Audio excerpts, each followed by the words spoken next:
Indian സ്വാതന്ത്ര്യ സമര സേനാനിയും ഇന്ത്യയുടെ ഏകീകരണത്തിന്റെ പ്രധാന ശില്പികളിൽ ഒരാളും നാഷണൽ കോൺഗ്രസിന്റെ രാഷ്ട്രീയ നേതാവുമായിരുന്ന സർദാർ വല്ലഭായ് പട്ടേൽ.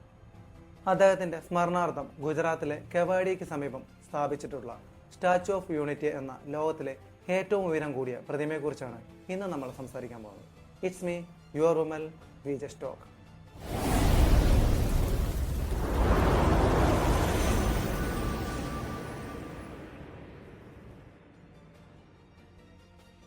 നിങ്ങൾ ഈ ചാനൽ ആദ്യമായിട്ടാണ് കാണുന്നതെങ്കിൽ ചാനൽ സബ്സ്ക്രൈബ് ചെയ്ത് കാണുക. വീഡിയോ ഇഷ്ടപ്പെട്ടാൽ ലൈക്ക് ചെയ്യുക. നിങ്ങളുടെ അഭിപ്രായങ്ങളും നിർദ്ദേശങ്ങളും ഞങ്ങളുടെ കമന്റ് ബോക്സിൽ രേഖപ്പെടുത്തുക. ഇന്ത്യയിലും ലോകമൊട്ടാകെയും തലവൻ എന്ന അർത്ഥം വരുന്ന സർദാർ എന്ന പേരിൽ വല്ലഭായ് പട്ടേൽ അറിയപ്പെടുന്നു. ഗുജറാത്തിലെ ആനന്ദ് താലൂക്കിൽപ്പെട്ട കരംസദ് ഗ്രാമത്തിൽ ജനിച്ച പട്ടേൽ വിദ്യാഭ്യാസത്തിന് ശേഷം അഭിഭാഷകനായി ജോലി നോക്കിയിരുന്നു. ഇന്ത്യ വിഭജനത്തിന് ശേഷം പഞ്ചാബിലെയും ഡൽഹിയിലെയും അഭയാർത്ഥികളെ പുനരധിവസിപ്പിക്കുക എന്ന ചുമതല ഇന്ത്യയുടെ പ്രഥമ ഉപപ്രധാനമന്ത്രിയും പിന്നീട് ആഭ്യന്തരമന്ത്രിയുമായ പട്ടേലിനായിരുന്നു. ശിഥിലമായി കിടന്നിരുന്ന സ്വതന്ത്ര ഇന്ത്യയെ ഒരുമിപ്പിക്കാനുള്ള ശ്രമങ്ങൾക്ക് നേതൃത്വം നൽകിയതും പട്ടേലായിരുന്നു. 565ഓളം സ്വയംഭരണാവകാശമുള്ള നാട്ടുരാജ്യങ്ങളെ നയതന്ത്രം കൊണ്ട് പട്ടേൽ ഇന്ത്യ യൂണിയന്റെ കുടക്കീഴിൽ കൊണ്ടുവന്നു. വല്ലഭായ് പട്ടേലിന്റെ ജന്മദിനമായ ഒക്ടോബർ 31 രാഷ്ട്രീയ ഏകതാ ദിവസമായി കൊണ്ടാടുന്നു. 1991 അദ്ദേഹത്തിന്റെ മരണാനന്തര ബഹുമതിയായ ഭാരത് രത്ന പുരസ്കാരം നൽകി. പട്ടേൽ ഭാരതത്തിന്റെ ഉരുക്കു മനുഷ്യനെന്നും അറിയപ്പെടുന്നു. മുൻപ് പറഞ്ഞ പോലെ ലോകത്തിലെ ഏറ്റവും ഉയരം കൂടിയ പ്രതിമയാണ് സ്റ്റാച്യു ഓഫ് യൂണിറ്റി. ഇതിന് 152 മീറ്റർ, അതായത് 597 അടി ഉയരമുണ്ട്. ഇന്ത്യയിലെ ഗുജറാത്ത് സംസ്ഥാനത്തിലെ കെവാഡിയയ്ക്ക് സമീപം ഈ പ്രതിമ സ്ഥിതി ചെയ്യുന്നു. കൃത്യമായി പറഞ്ഞാൽ വഡോദര നഗരത്തിൽ നിന്നും 100 കിലോമീറ്റർ അല്ലെങ്കിൽ 62 മൈൽ തെക്കു കിഴക്കായി സർദാർ അണക്കെട്ടിന് അഭിമുഖമായി ഗുജറാത്തിലെ നർമ്മദ നദിയുടെ കെവാഡിയ കോളനിയിലാണ് പ്രതിമയുടെ സ്ഥാനം. ഈ പ്രതിമയുടെ നിർമ്മാണ പദ്ധതി ആദ്യം പ്രഖ്യാപിച്ചത് 2010-ലാണ്.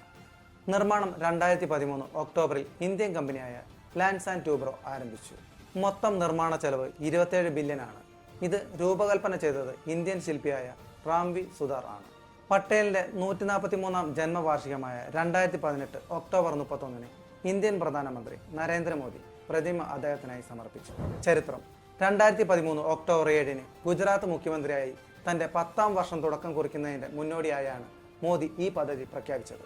പദ്ധതിയുടെ നടത്തിപ്പിനായി ഗുജറാത്ത് മുഖ്യമന്ത്രിയുടെ അധ്യക്ഷതയിൽ സർദാർ വല്ലഭായ് പട്ടേൽ രാഷ്ട്രീയ ഏകതാ ട്രസ്റ്റ് എന്ന പേരിൽ ഒരു സൊസൈറ്റി രൂപീകരിച്ചു.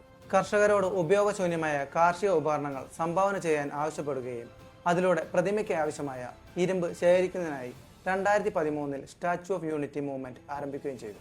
2016 ആയപ്പോഴേക്കും മൊത്തം 135 മെട്രിക് ടൺ സ്ക്രാപ്പ് ഇരുമ്പ് ശേഖരിച്ചു. അതിൽ 109 ടൺ സംസ്കരണത്തിന് ശേഷം പ്രതിമയുടെ അടിത്തറ ഉണ്ടാക്കാൻ ഉപയോഗിച്ചു. പദ്ധതിയെ പിന്തുണച്ച് 2013 ഡിസംബർ 15 സൂറത്തിലും വഡോദരയിലും റൺ ഫോർ യൂണിറ്റ് എന്ന പേരിൽ മാരത്തൺ നടന്നു. പ്രതിമയുടെ ഡിസൈൻ രാജ്യത്തിലുടനീളമുള്ള പട്ടേലിന്റെ പ്രതിമകൾ പഠിച്ച ശേഷം ചിത്രകാരന്മാരും കലാകാരന്മാരും അക്കാദമി വിദഗ്ധരും അടങ്ങുന്ന ഒരു സംഘം ഇന്ത്യൻ ശില്പിയായ റാംവി സുതാർ സമർപ്പിച്ച ഒരു ഡിസൈൻ തിരഞ്ഞെടുത്തു. അഹമ്മദാബാദ് ഇന്റർനാഷണൽ എയർപോർട്ടിൽ സ്ഥാപിച്ചിട്ടുള്ള നേതാവിന്റെ പ്രതിമയുടെ വലിയ പതിപ്പാണ് സ്റ്റാച്യു ഓഫ് യൂണിറ്റി. പട്ടേലിന്റെ ധോത്തി ധരിച്ച കാലുകളും മണൽ വിരിച്ച പാദങ്ങളും കാണിക്കുന്ന ഡിസൈൻ പ്രതിമയെ 16-നും 19-നും ഇടയിൽ മെലിഞ്ഞ അനുപാതത്തിൽ ഇടുങ്ങിയതാക്കുന്നു. മണിക്കൂറിൽ 180 കിലോമീറ്റർ വരെ വേഗത്തിലുള്ള കാറ്റിനെയും പ്രതിമയുടെ 12 കിലോമീറ്റർ ചുറ്റളവിലും 10 കിലോമീറ്റർ താഴ്ചയിലും റിക്ടർ സ്കെയിൽ 6.5 തീവ്രതയിലുള്ള ഭൂകമ്പങ്ങളെയും പ്രതിരോധിക്കുന്ന തരത്തിലാണ് പ്രതിമ നിർമ്മിച്ചിരിക്കുന്നത്. ഘടനയുടെ ആകെ ഉയരം 240 മീറ്ററാണ്. 58 മീറ്റർ അടിത്തറയും 182 മീറ്റർ വലുപ്പമുള്ള പ്രതിമയും ഗുജറാത്ത് നിയമസഭയിലെ സീറ്റുകളുടെ എണ്ണവുമായി പൊരുത്തപ്പെടുന്നതിന് 182 മീറ്റർ ഉയരം പ്രത്യേകമായി തെരഞ്ഞെടുത്തു. ധനസഹായം: പൊതു സ്വകാര്യ പങ്കാളിത്ത മാതൃകയിലാണ് പ്രതിമ നിർമ്മിച്ചത്. ഗുജറാത്ത് സംസ്ഥാന സർക്കാർ 2012 മുതൽ 2015 വരെയുള്ള ബഡ്ജറ്റിൽ പദ്ധതിക്കായി 500 കോടി അനുവദിച്ചിരുന്നു. 2023 320 കോടി രൂപ കൂടെ അനുവദിച്ചു. കോർപ്പറേറ്റീവ് സോഷ്യൽ റെസ്പോൺസിബിലിറ്റി സ്കീമിന് കീഴിൽ പൊതുമേഖലാ സ്ഥാപനങ്ങളും ഫണ്ടുകൾ സംഭാവന ചെയ്തു. ടർണർ കൺസ്ട്രക്ഷൻ, മൈഗ്രേവ്സ് ആൻഡ് അസോസിയേറ്റ്സ്, മെയിൻഹാർഡ് ഗ്രൂപ്പ് എന്നിവരുടെ ഒരു സംഘം പദ്ധതിയുടെ മേൽനോട്ടം വഹിച്ചു. പദ്ധതി പൂർത്തിയാക്കാൻ 57 മാസം എടുത്തു. ആകെ ചെലവ് ഏകദേശം 2063 കോടിയാണെന്ന് ഗവൺമെന്റ് കണക്കാക്കുന്നു. പട്ടേലിന്റെ 138-ാം ജന്മവാർഷികമായ 2013 ഒക്ടോബർ 31 ഗുജറാത്ത് മുഖ്യമന്ത്രിയായിരുന്ന നരേന്ദ്രമോദി പ്രതിമയുടെ തറക്കല്ലിട്ടു. ഇന്ത്യൻ ഇൻഫ്രാസ്ട്രക്ചർ കമ്പനിയായ ലാൻഡ്സ് ആൻഡ് ട്യൂബ്രോ 2014 ഒക്ടോബർ 27 പ്രതിമയുടെ രൂപകൽപ്പന, നിർമ്മാണം, പരിപാലനം എന്നിവയ്ക്കായി ഏറ്റവും കുറഞ്ഞ തുകയായ $2,989 കോടിക്ക് കരാർ നേടി. L&T 2014 ഒക്ടോബർ 31 നിർമ്മാണം ആരംഭിച്ചു. പ്രതിമയുടെ നിർമ്മാണത്തിന് 3000 തൊഴിലാളികളും 250 എഞ്ചിനീയർമാരും ജോലി ചെയ്തു. പ്രതിമയുടെ കാമ്പിൽ 2,10,000 ക്യൂബിക് മീറ്റർ സിമെന്റും കോൺക്രീറ്റും 6,500 ടൺ ഘടനപരമായ സ്റ്റീൽ, 18,500 ടൺ ഉരുക്ക് എന്നിവ ഉപയോഗിച്ചു.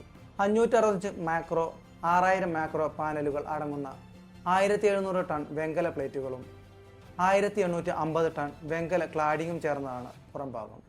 ചൈനയിലെ ജിയാങ്സി ടോങ്ങിങ് മെറ്റൽ ഹാൻഡ്ക്രാഫ്റ്റ് കമ്പനി ലിമിറ്റഡിൽ വെങ്കല പാനലുകൾ കാസ്റ്റ് ചെയ്യാൻ ആവശ്യമായ വലിയ സൗകര്യങ്ങൾ ഇന്ത്യയിൽ ഇല്ലാത്തതിനാൽ വെങ്കല പാനലുകൾ കടലിന് മുകളിലൂടെയും പിന്നീട് റോഡ് മാർഗം നിർമ്മാണ സ്ഥലത്ത് അടുത്തുള്ള ഒരു വർക്ക്ഷോപ്പിലേക്ക് കൊണ്ടുപോവുകയും ചെയ്തു.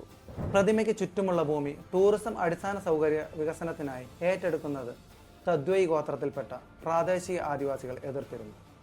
പ്രതിമ അനാച്ഛാദനം ചെയ്യുന്നതിന് മുന്നോടിയായി 300ഓളം പ്രവർത്തകരെ അറസ്റ്റ് ചെയ്തു. എന്നാലും പിന്നീട് അവരുടെ മിക്ക ആവശ്യങ്ങളും ഗുജറാത്ത് സർക്കാർ അംഗീകരിച്ചു.